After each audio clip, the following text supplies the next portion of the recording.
chceme, aby sa nám ľudia zdôverili a chceme mať s nimi taký intimnejší vzťah, ale ako si to nejde. A ja ti chcem dnes povedať o tom, prečo tomu tak môže byť a čo je potrebné možno zmeniť. Prvá vec, na ktorú by sme sa mohli všetci pozrieť je, ak s nami niekto niečo zdieľa, aká je naša prvotná reakcia. Veľakrát sa stane, že to, čo robíme je, že začneme príliš dramatizovať. Ako sa toto mohlo stať, toto je strašné.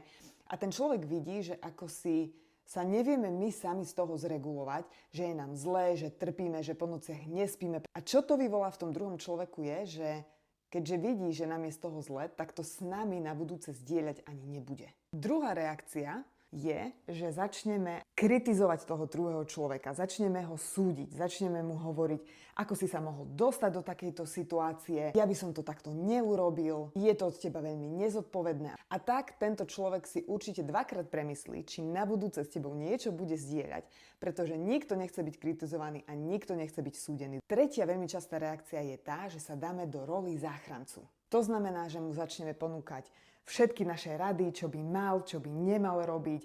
Možno mu začneme ponúkať peniaze, možno mu navrhneme, že niekomu zavolám, vyrieším to za teba a preberáme na seba prílišnú zodpovednosť. Možno si sa v niektorej z týchto reakcií našiel a rozmýšľaš, dobre, a čo mám teraz s tým urobiť?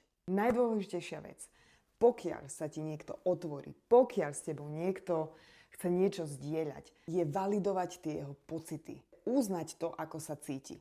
A to neznamená, že ty tomu musíš rozumieť. To neznamená, že musíš súhlasiť s tým, čo on robí, alebo ako sa cíti. Ide len o to, aby sme uznali, že ten človek to má tak, ako to má. To môže vyzerať tak, že mu povieme, vidím, že je to pre teba naozaj veľmi ťažké. Ako sa v tejto situácii cítiš? Povedz mi o tom viac. A nechať toho druhého človeka rozprávať. Bez toho, aby sme začali dramatizovať, bez toho, aby sme ho začali kritizovať, bez toho, aby sme mu dávali nejaké nevyžiadané rady.